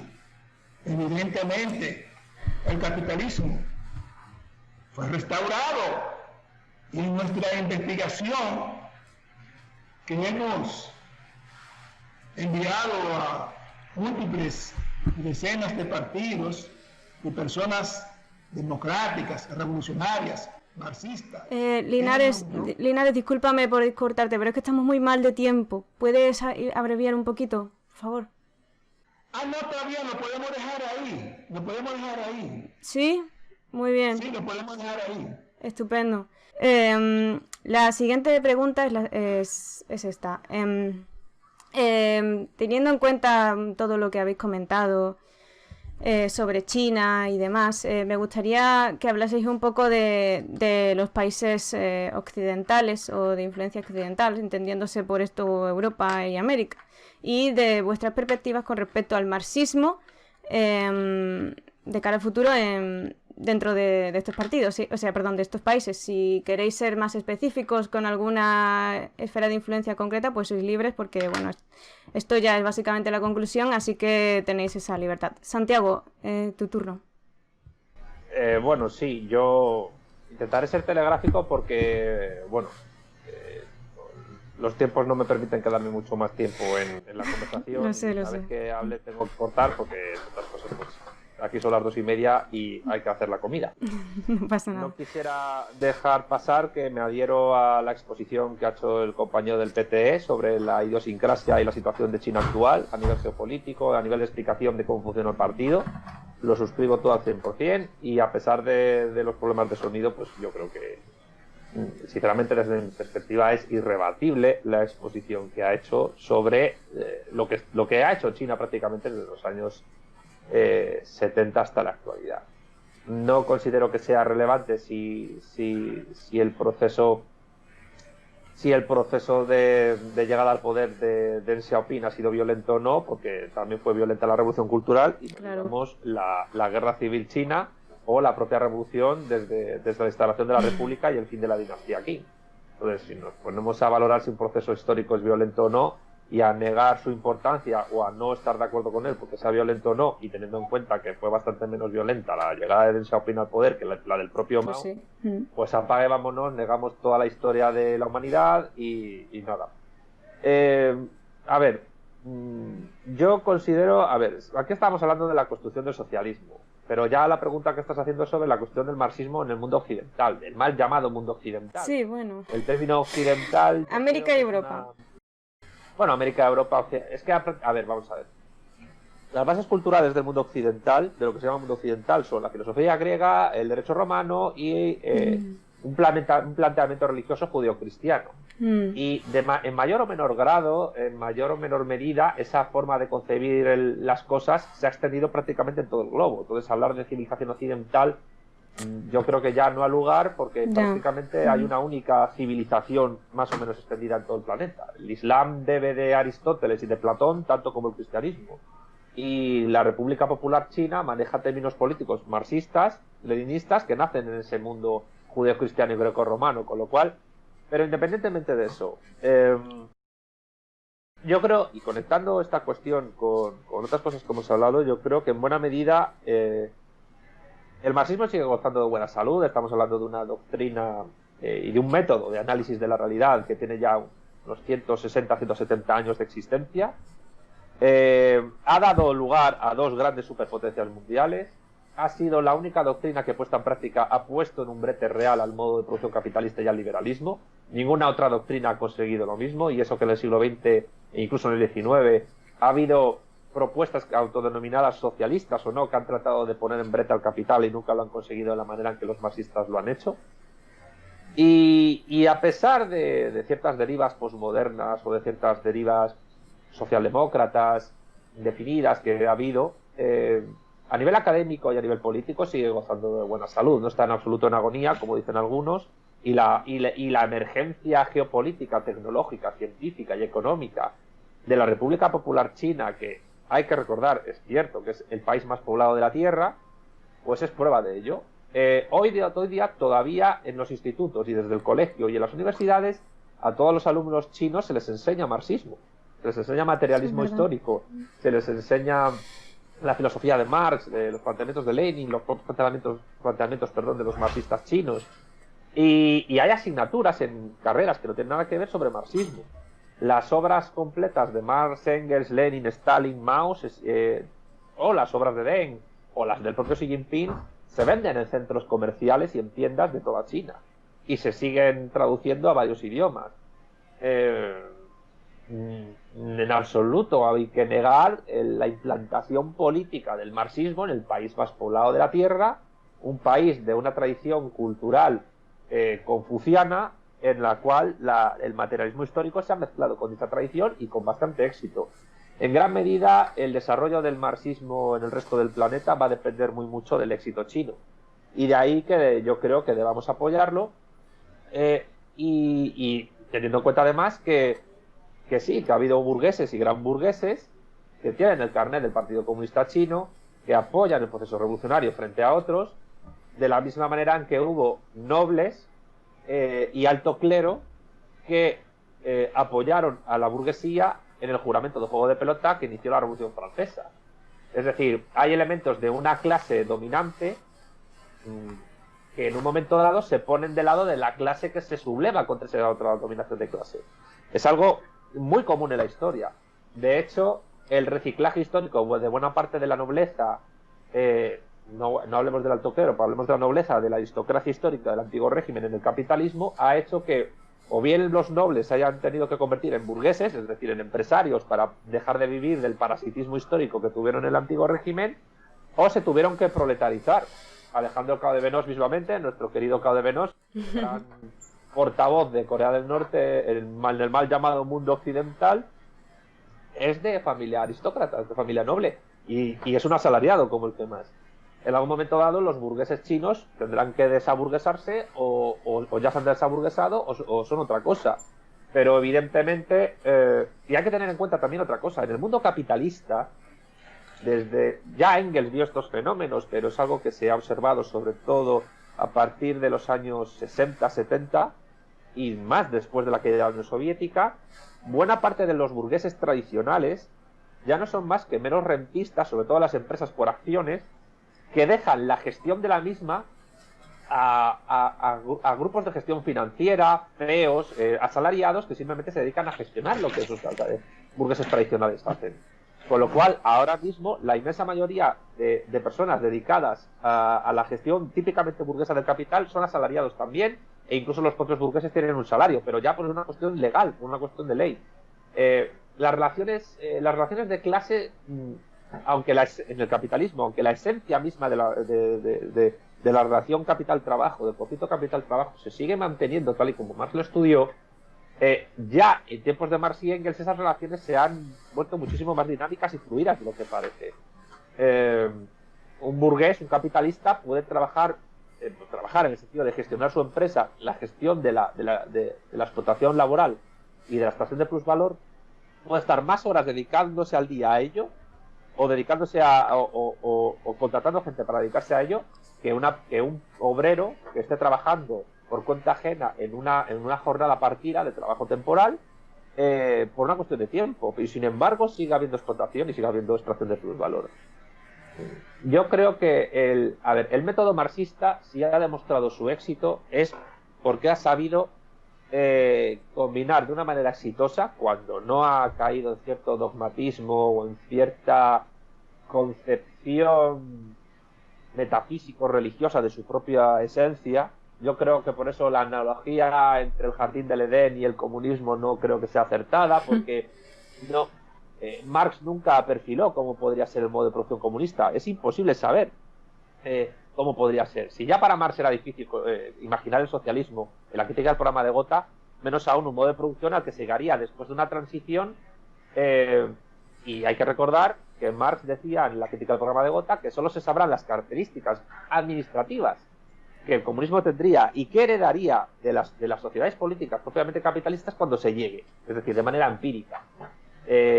Luego, además de eso, hay que tener en cuenta otras cuestiones. Primero, que los modos de producción históricos tienen un rango histórico de vida muy largo, de siglos y algunos de milenios. El esclavismo y el despotismo hidráulico anterior, que Marx llamó modo de producción asiático, pero que yo creo que el término de Wittfogel es más aplicable, porque es un modo de producción que se dio en sociedades precolombinas, duraron siglos. El feudalismo duró cerca de 1000 años. Y luego las transiciones entre modos de producción también duran mucho tiempo. El mercantilismo duró 3 siglos, la antigüedad tardía duró 6 siglos. La edad de los metales, que es el paso del llamado comunismo primitivo, o sea, de la prehistoria, hasta las primeras sociedades hidráulicas, también duró siglos. Y encima, divinidad de edad de bronce, del cobre y del hierro. La transición socialista, ¿cuánto duraría? Es imposible saber. A lo mejor, seguramente con la tecnología disponible podría ser un poco más corta. Pero tratar de criticar a China por haber tardado, por haber tenido una NEP de 40 años, creo que no ha lugar, porque hay que manejar unos tiempos históricos que en las transiciones de modos de producción y en la propia construcción de modos de producción, que nos guste o no, nos excede en nuestra vida biológica, en nuestra propia vida como organismos vivos. Y evidentemente eso conlleva pensar que se trata de construir sociedades, economías eficientes, que a nosotros como sujetos humanos nos rebasa en nuestra propia vida. Y no pasa nada por ello, hay que admitirlo y hay que construirlo, porque uno trata de construir el socialismo y llegar al comunismo no pensando en llegar a verlo, sino pensando en que la gente llegará a un momento dado. En conclusión, y voy terminando. El materialismo como doctrina es tan importante en la historia del pensamiento filosófico, económico, político, etcétera, porque el marxismo rebasa la mera economía, la mera filosofía, está presente en un montón de disciplinas. Es tan importante que no asimilarlo es como ser precopernicano, es decir, es como pensar que todavía el Sol gira alrededor de la Tierra, pero la Tierra es plana. Y por tanto, si uno quiere estar al tanto de cómo funciona el mundo, tiene que asimilar el materialismo de Marx. Y al mismo tiempo tiene que asimilar las aplicaciones prácticas que Lenin y otros hicieron posteriormente. Ahora bien, ese método que está establecido en los textos de los grandes del marxismo, ese método que funciona, se actualiza mediante la praxis, y de la praxis no ya solo en tu propia sociedad, sino teniendo en cuenta lo que hacen otras sociedades. Por lo tanto, el avance de las ciencias, el avance de las tecnologías, el avance de la geopolítica actual, en la que China juega un papel fundamental, va a influir mucho en cómo se va a desarrollar el marxismo en el siglo XXI y en los venideros.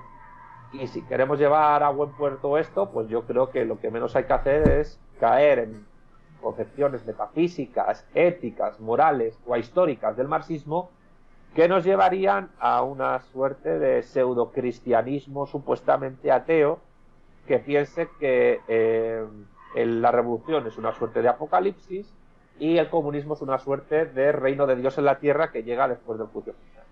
Yo creo que esa forma de entender el marxismo es totalmente contraproducente y ajena al propio método que el propio Marx instauró.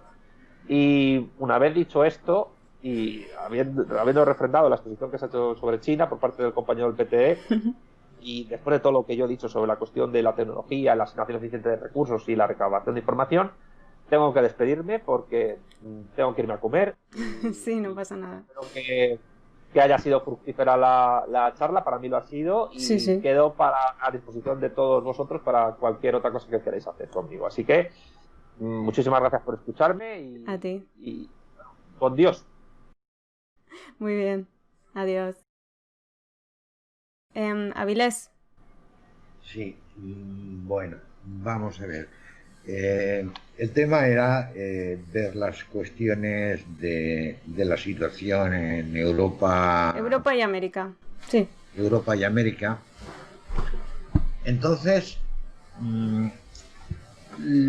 la evolución que puede haber tenido Europa y América han ido de la mano del desarrollo del capitalismo. El capitalismo ha atravesado un proceso en los cuales, y vuelvo a insistir sobre eso, se ha asentado en unos determinados productos.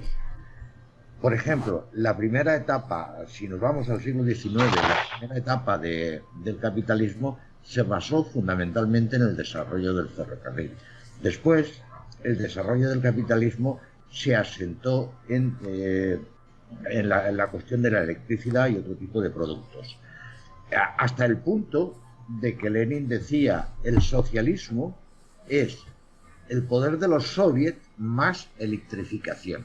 Es decir, la vinculación de las sociedades a el desarrollo de determinadas industrias condiciona todo el desarrollo del capitalismo. Vale, entonces eso que no se puede separar el desarrollo de las fuerzas productivas, el surgimiento de determinados medios de producción o instrumentos de trabajo del tipo de sociedad sobre la que a la que dan lugar esos medios de producción o esos instrumentos de trabajo, ¿no? Está vinculado. Por otra parte, no se puede meter en el mismo bloque la cuestión de Europa Occidental y la cuestión, por ejemplo, de Latinoamérica. ¿Por qué? Por dos razones fundamentales. En Europa Occidental se ha desarrollado un capitalismo que ha ido concentrándose hasta el punto de que en estos momentos los estados no son estados de toda la burguesía, sino estados de una élite no sé si gestocrática, pero en cualquier caso oligárquica, por lo menos en Europa Occidental, que son exactamente una minoría. Los capitales se han ido concentrando y a la vez que se han ido vinculando internacionalmente hasta el punto de constituir una especie de capitalismo apátrida entrelazado a través de acciones, a través de inversiones en un país o en otro, intercalándose, etcétera. Entonces nos encontramos con que el capitalismo está completamente internacionalizado por lo menos en los países europeos capitalistas desarrollados. En los países latinoamericanos, por ejemplo, la cuestión es diferente. Allí todavía existe una pequeña burguesía o mediana importante capaz, en algunas circunstancias, de adquirir posiciones políticas antiimperialistas en su versión oligárquica occidental, ya sea contra Estados Unidos o contra el imperialismo de Europa. España, por ejemplo, si bien aquí es un país desindustrializado y centrado fundamentalmente el turismo, en la cuestión del turismo, resulta que es el segundo inversor en Latinoamérica. En Latinoamérica es un imperialismo que se aplica sobre Latinoamérica, es un imperialismo, si queremos, de segundo orden, pero en Latinoamérica la oligarquía española aplica el imperialismo en Latinoamérica. Claro, eso viene de la mano de una cuestión de que se ha tocado antes. El desarrollo de las fuerzas productivas hace que los productos bajen de valor, valgan cada vez menos. Y en la medida que los productos van bajando de valor, se va evaporando las posibilidades de explotación de los trabajadores. O sea, si un producto valía antes 10 horas de trabajo, pongamos que sean $10, y en estos momentos se producen muchos más productos en el mismo tiempo de trabajo, ese producto, pues por ejemplo, digamos que vale $5 o $1. Entonces, al disminuir el tiempo de trabajo necesario para la producción, disminuye también las posibilidades de extraer plusvalía del trabajador. Por eso yo estaba hablando de que el socialismo es el desarrollo de las fuerzas productivas hasta que se aproxime hasta que las personas puedan disponer de unos medios de producción que contengan el menor tiempo de trabajo posible. No se trata del tema del jardín del Edén. Es decir, si los productos cuestan muy poco trabajo producirlos, ¿no?, se pone a disposición de la sociedad grandes medios de consumo y de subsistencia. ¿Qué es lo que impide llegar al socialismo? La existencia de la propiedad privada sobre los medios de producción.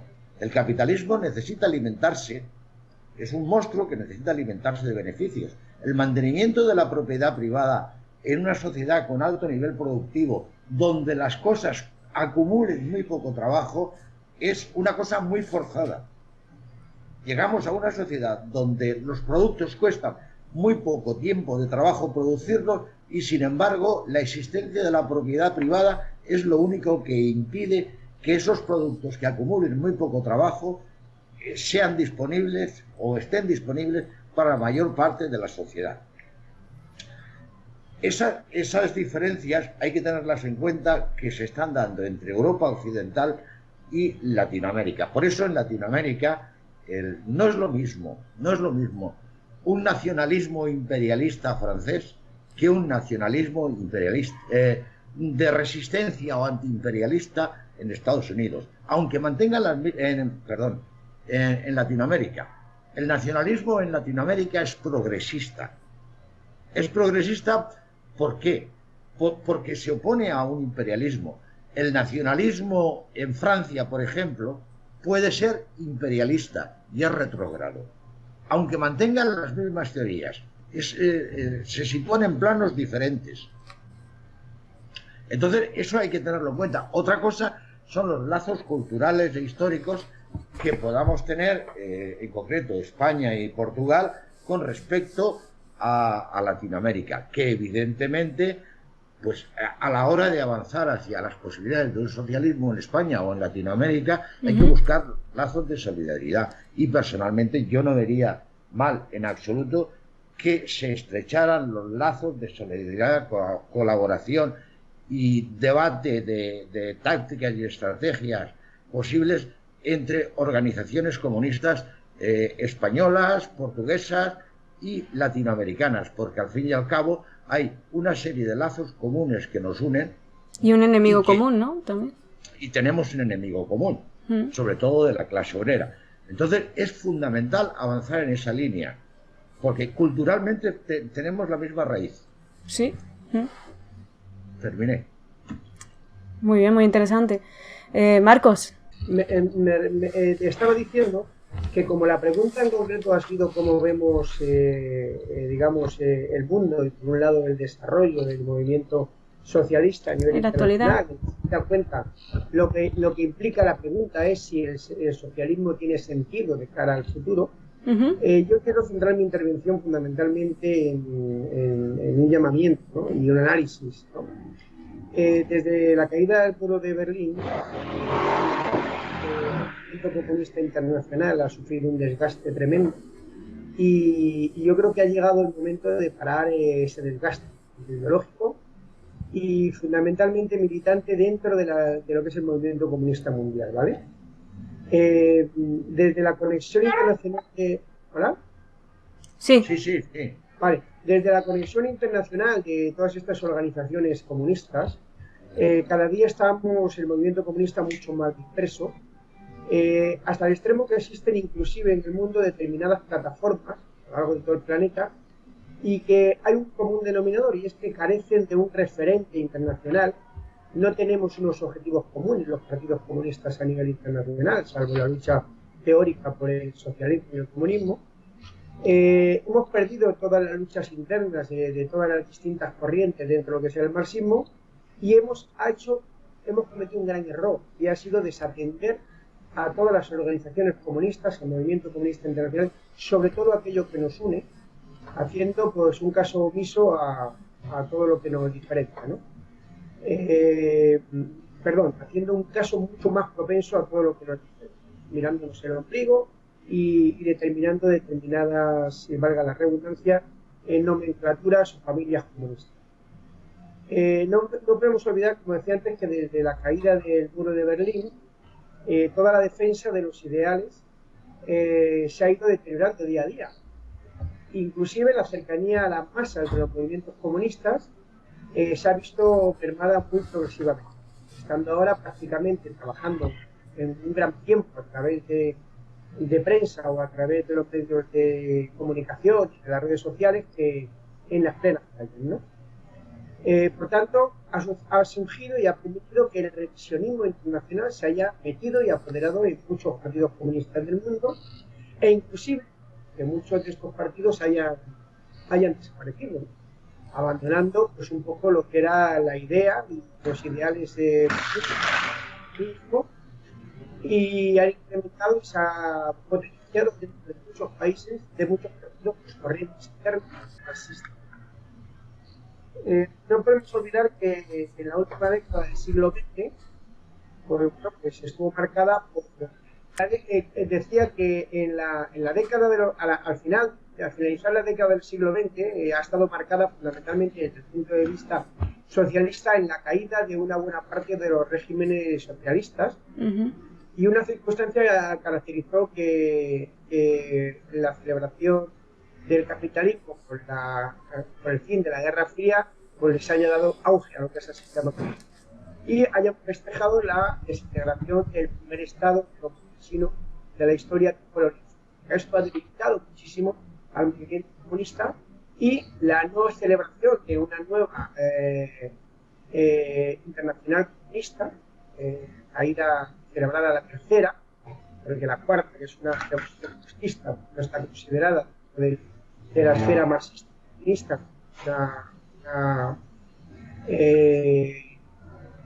una internacional apegada a nosotros. Bueno, pues cuando la caída de la Unión Soviética, una gran parte del movimiento político ha quedado a la deriva, no saben dónde ir, es decir, nos falta algo importante del movimiento socialista, que es el referente comunista. En el siglo XX se ha permitido, por tanto, sin este referente, gran capital, paralizarse y se articulase en todos los procesos sociales revolucionarios que se iban produciendo en distintos países, ganando fundamentalmente pues esa batalla grande gracias al sacrificio de décadas de la lucha socialista. El capitalismo, con el desarrollo de sus planes, ha potenciado que el neoliberalismo haya generado unas condiciones generales de trabajo en el mundo, generando y actuando y aumentando pues, son las diferencias mundiales entre ricos y pobres, haciendo además de esta diferencia pues, un negocio internacional con los argumentos que hace un rato decía el camarada Vilés. Hasta nos encontramos con la desgracia y la tristeza de ver cómo el muro de Berlín, que era los estados socialistas de Alemania, pues haya sido pues, de alguna manera una patada en el culo a los años. Y llegado ese momento, muchísimos partidos comunistas se hicieron revisionistas, cambiaron el nombre, muchos se autocensuraron y terminaron transformándose. La gente estaba al populismo, con sus chaquetitas, y al final sacando la buena imagen de que ya no pertenecía a esa esfera socialista. Bueno, esto ha generado que en todo este tiempo la lucha del capitalismo por la libre empresa y el libre mercado no ha mejorado, por el contrario. El resultado de esto ha sido que la globalización ha hecho que en vez de repartir el desarrollo humano, pues haya las desigualdades sociales a nivel mundial. La mayoría de los pobres que prueban el planeta, que están en el planeta, no han cambiado su situación. Siguen siendo pobres, las grandes masas no mejoran, la posición de las mayorías venidos de la izquierda y de la pobreza siguen estando marginados de la riqueza, y el ser humano no ha cambiado. Por ejemplo, en la época de la yo, por ejemplo, he estado en República Dominicana, que es un país suficientemente desarrollado, y todavía me hago cruces la cantidad de luz, de agua, etcétera, etcétera. Es decir, el pueblo no tiene acceso real, libre, las 24 horas del día a un bien básico, ¿no? Pues eso pasa en muchos países, sobre todo de Latinoamérica y de África, ¿no? Los modelos de desarrollo, por tanto, han excluido a la gran mayoría de la sociedad. Ha creado unas brechas bestiales entre los que mandan y entre los que obedecen. Y de alguna manera han mantenido y han demostrado que la lucha de clase sigue siendo necesaria y perenne. Después del desarrollo del siglo XX, ha quedado claro una cosa. Aquí la historia no ha acabado. Que las injusticias siguen, que las clases sociales y el género de las etnias siguen creciendo, que sin importarle a lo que queramos llamar, lo importante es seguir alentando y luchando por los niveles de igualdad que la clase trabajadora necesita en el mundo, basándonos sobre todo en las herramientas del mundo. Bueno, una cantidad de gente ha cambiado los ideales. La única manera, por tanto, de entender el cambio social es utilizar los instrumentos que nos marcaron la batalla en el siglo XX, es decir, el materialismo dialéctico, y seguir planteando que el cristianismo sigue siendo necesario. ¿Por qué? Porque el cristianismo fue y sigue siendo una aspiración de un mundo equitativo, un mundo realmente solidario, un mundo donde los ciudadanos no solamente que no seamos una mercancía, una variable, sino que seamos el resurgir de una necesidad vital que es una sociedad sin clase. Por todo ello, voy a decir, por ejemplo, que hoy que estamos ya en el siglo XXI, la pregunta es si podemos seguir siendo comunistas sin temor a nada y sin sentimiento de puesto que no debemos de haber todo lo contrario, de sentirnos orgullosos a sabiendas que nuestro trabajo es justo y cada día es más necesario. Pero para conseguir esto basta y es necesario algo muy, y es que el movimiento comunista internacional se dé cuenta que estamos retrocediendo, que si no nos armamos de valor y no nos damos cuenta de la situación que está cambiando a manos de la derecha en muchos lugares, nos encontraremos en muchos países del mundo que ya han llegado, han sido los partidos comunistas, las manifestaciones comunistas, en países, por ejemplo, Ucrania, o como Italia, o Georgia, como Polonia, Rumanía, Bulgaria, Hungría, Polonia. Hay una serie importante de países que ya quieren manifestar. Bueno, yo he manifestado que la necesidad de ser estas imperativa, que la lucha por los objetivos imperativos, que mientras no desaparezcan las clases sociales, mientras no desaparezcan las desigualdades, una sociedad libre y justa, claro que el capitalismo sigue teniendo.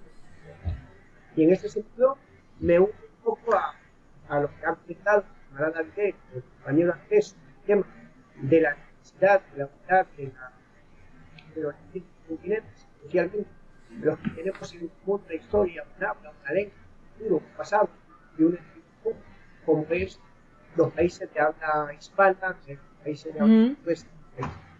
Los países que están en Iberoamérica, o sea, en Latinoamérica y España, Portugal, con otros países que están en África, que tienen descendencia española, con la expulsión de España de los judíos, realmente tienen que ser un referente internacional para algo.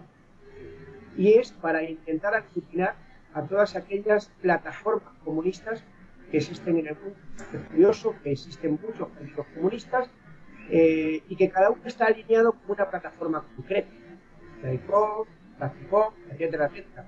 Bueno, pues lo que es importante, y nosotros desde los trabajadores siempre que el movimiento comunista internacional se une. Obviamente, sin mirarse el ombligo. Bien, lo que nos une, ya no vale decir yo soy trotskista, yo soy estalinista, yo soy marxista, yo soy posista, yo soy maoísta. Todo nos une de marxismo-leninismo, con la diferencia y la cautela del proceso. Pero lo que tenemos que intentar es que todas las plataformas internacionales que existen se constituyan en una unidad de trabajo, porque si el movimiento comunista internacional no puede tener un referente internacional, nos vamos a encontrar con que nos pasará por esos países que nos caben y no iremos a remolque de nuestra propia subsistencia. Por eso, como ya adaptando lo que son China, tenemos que tener un referente, y gracias que tenemos el referente de que todavía un partido comunista sigue en el poder. Si no existiese ningún partido comunista en el poder, que hay 3 o 4, si te das cuenta, nosotros se hablan actuando Corea del Norte por su característica de país, está claro que no existiría. Por tanto, a la pregunta que hace la compañera de que si el socialismo es viable y que particularmente yo entiendo que es más necesario que nunca, porque además nos encontramos en una situación histórica donde el capitalismo está atacado, donde los referentes económicos están intentando ser socialistas al extremo en esta pandemia como muchos países capitalistas, incluidos Estados Unidos, ha tenido que nacionalizar determinadas áreas de producción. Vamos por el camino actual. Por tanto, desde aquí quiero cerrar mi intervención animando a los economistas españoles, especialmente y sobre todo a los economistas del mundo, a que nos unamos, no en la teoría sino en la práctica, a que le digamos al pueblo cuál es nuestra alternativa económica, política y social, porque la gente oye hablar de la gente, me refiero al pueblo, pero no sabe realmente cuál es lo que estamos dando. Desde aquí quiero a la unidad. Gracias. Muchas gracias, Marcos. Linares, Sí. Es tu turno y ya Gracias. terminamos. Gracias por la invitación. Será en otra oportunidad. Gracias. ¿A ti? Bueno, pues entonces podemos dar por terminado el debate. Solo queda decir que nada, que muchísimas gracias a los dos. Bueno, a los 4 realmente, lo que pasa es que bueno. Os doy las gracias a vosotros y saludo cordialmente a mis compañeros que han estado en el debate. Y bueno, pues para cualquier cosa por aquí estaré a vuestra disposición. Muchísimas gracias.